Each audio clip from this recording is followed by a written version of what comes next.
महाभारत के समय की यह कथा गुरु और शिष्य के बीच के टकराव और निष्ठा की अद्भुत कहानी है। इसमें दोनों महान योद्धा अपने आदर्शों के लिए खड़े होते हैं।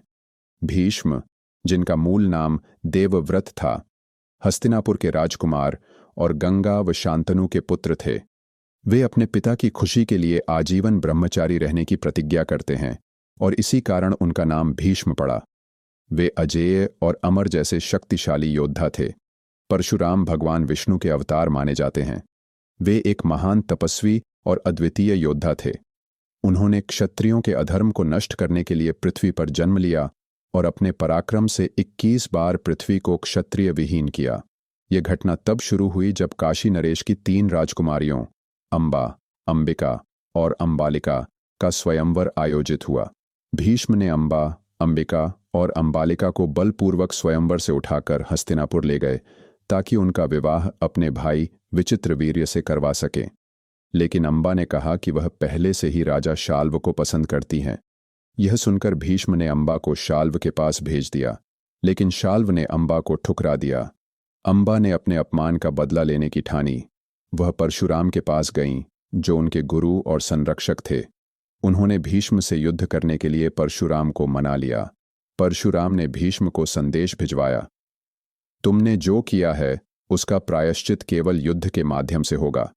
यदि तुमने मुझसे युद्ध नहीं किया तो तुम्हारा सम्मान और हस्तिनापुर दोनों खतरे में पड़ जाएंगे। भीष्म ने इस चुनौती को स्वीकार किया, लेकिन उन्होंने महसूस किया कि यह कोई साधारण युद्ध नहीं था। जब उन्होंने अंबा के चेहरे को देखा तो उन्हें कुछ असामान्य महसूस हुआ। अंबा की मुस्कान में एक अजीब सी कुटिलता थी। युद्ध कुरुक्षेत्र की पवित्र भूमि पर तय हुआ, लेकिन जब भीष्म वहां पहुंचे तो उन्हें ऐसा लगा जैसे पूरी प्रकृति उनके खिलाफ हो। पक्षी अजीब अजीब आवाजें कर रहे थे, आसमान में काले बादल छा गए थे और जमीन से हल्की कंपकंपी महसूस हो रही थी। परशुराम जैसे ही युद्ध भूमि में आए, उनकी उपस्थिति से पूरी भूमि दहल उठी। ऐसा लगा कि स्वयं देवता भी इस युद्ध को रोकने में असमर्थ हैं। पहला दिन परशुराम ने परशु फेंका जो पर्वत को भी चीर सकता था, लेकिन जैसे ही वह भीष्म के पास पहुंचा, भीष्म ने अपने धनुष से ऐसा बाण छोड़ा जिसने परशु को बीच में ही रोक दिया।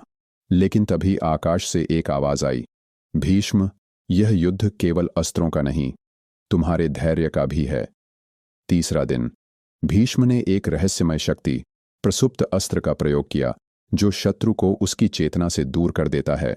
जैसे ही वह परशुराम की ओर बढ़ा, पूरे आकाश में बिजली कड़कने लगी और धरती हिल गई। लेकिन तभी अंबा ने चुपके से शिव का ध्यान किया और अस्त्र विफल हो गया। भीष्म को यकीन हो गया कि अंबा के पीछे कोई दिव्य शक्ति काम कर रही है। 8वां दिन भीष्म ने देखा कि परशुराम की ताकत हर दिन बढ़ती जा रही है। उन्हें लगा कि यह केवल एक साधारण युद्ध नहीं है। परशुराम को किसी अदृश्य शक्ति से बल मिल रहा था। भीष्म ने ध्यान लगाया और महसूस किया कि अंबा के भीतर शिखंडी बनने का बीज पहले ही अंकुरित हो चुका है।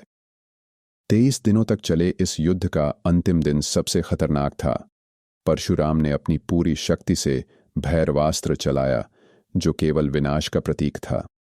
यह अस्त्र इतना घातक था कि देवताओं ने इसे रोकने के लिए खुद हस्तक्षेप किया।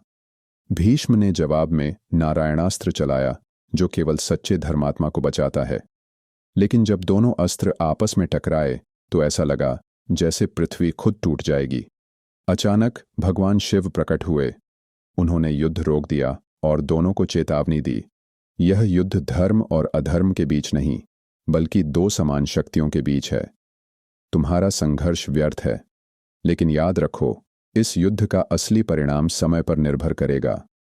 अंबा, तुमने जो मांग की है वह अगले जन्म में पूरी होगी। अंबा चुपचाप मुस्कुराई। उसे पता था कि उसकी लड़ाई अभी खत्म नहीं हुई। अगले जन्म में वह शिखंडी बनकर लौटेगी और भीष्म को हराएगी।